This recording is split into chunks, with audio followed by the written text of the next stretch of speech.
ఈరోజు నాకు కష్టాలు ఉన్నాయని నేను చెప్పొచ్చు, కానీ నేను చెప్పను. అందుకే 1,29,178 కుటుంబాలకి 20,000 చొప్పున 259 కోట్ల రూపాయలు మీ అకౌంట్లో ఈరోజు నేను వేశానని చెప్పి కూడా నేను మీకు తెలియజేస్తున్నాను.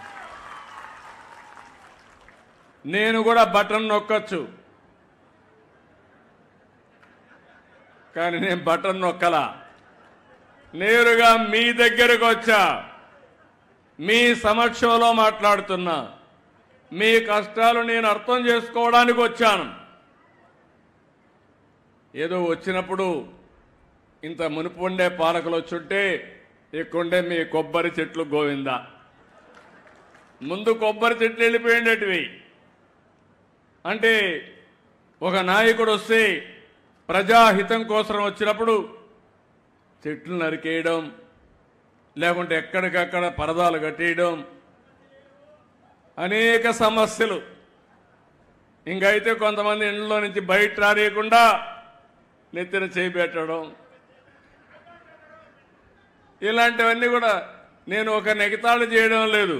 కానీ నేను చెప్పేది ఏంటంటే ఎప్పుడు కూడా ప్రభుత్వం అనేది ఒక బాధ్యతగా ఉండాలి.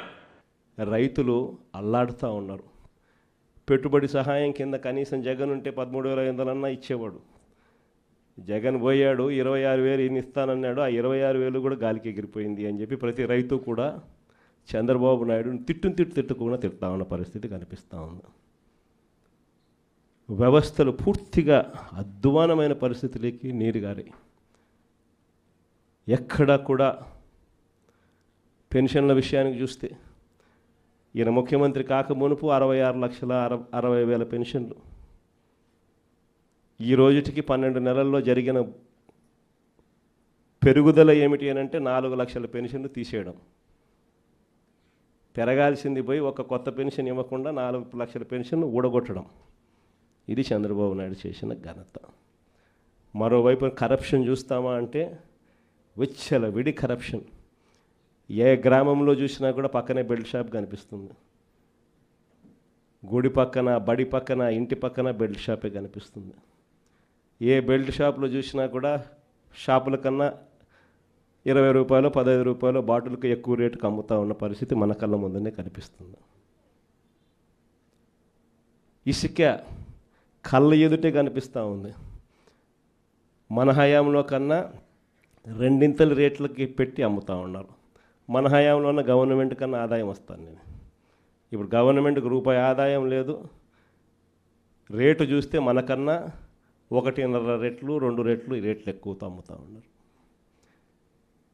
మట్టి మైనింగు, నియోజకవర్గంలో ఏదైనా పరిశ్రమలు ఏదైనా నడవాలి అని అంటే పరిశ్రమలు అన్నీ ఎమ్మెల్యే దగ్గరికి రావాలా, ఎమ్మెల్యేకి అంతో ఇంతో ముట్ట చెప్పాలా, ఎమ్మెల్యే ముఖ్యమంత్రికి అంతో ఇంతో ముట్ట చెప్పాలా.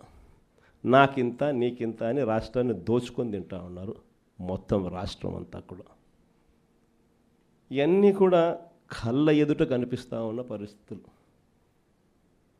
దీని నుంచి డైవర్ట్ చేసేదానికి ఏం చేస్తూ ఉన్నాడు? రోజుకొక డైవర్షన్ టాపిక్. ఏదైనా ఊరు పేరు లేని కంపెనీకి విశాఖపట్నంలో 3,000 కోట్ల రూపాయలు విలువ చేసే భూములు ఇస్తాడు. ఏదో ఉర్సా అంట కంపెనీ పేరు. ఇంద్రనైనా ఈ ఉర్సా అని చెప్పి చూస్తే ఊరు లేదు, పేరు లేదు. వారు కట్టే కరెంటు బిల్లు ఏంటి అని అంటే కనుక వాళ్ళు కట్టే కరెంటు బిల్లు ఒక ఇంట్లో ఒక అపార్ట్మెంట్లో రెసిడెన్షియల్ అపార్ట్మెంట్ కట్టే కరెంటు బిల్లు.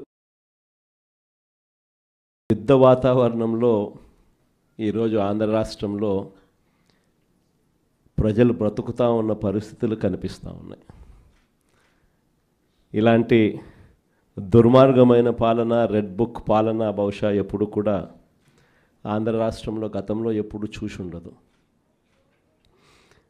అలాంటి పరిస్థితుల మధ్య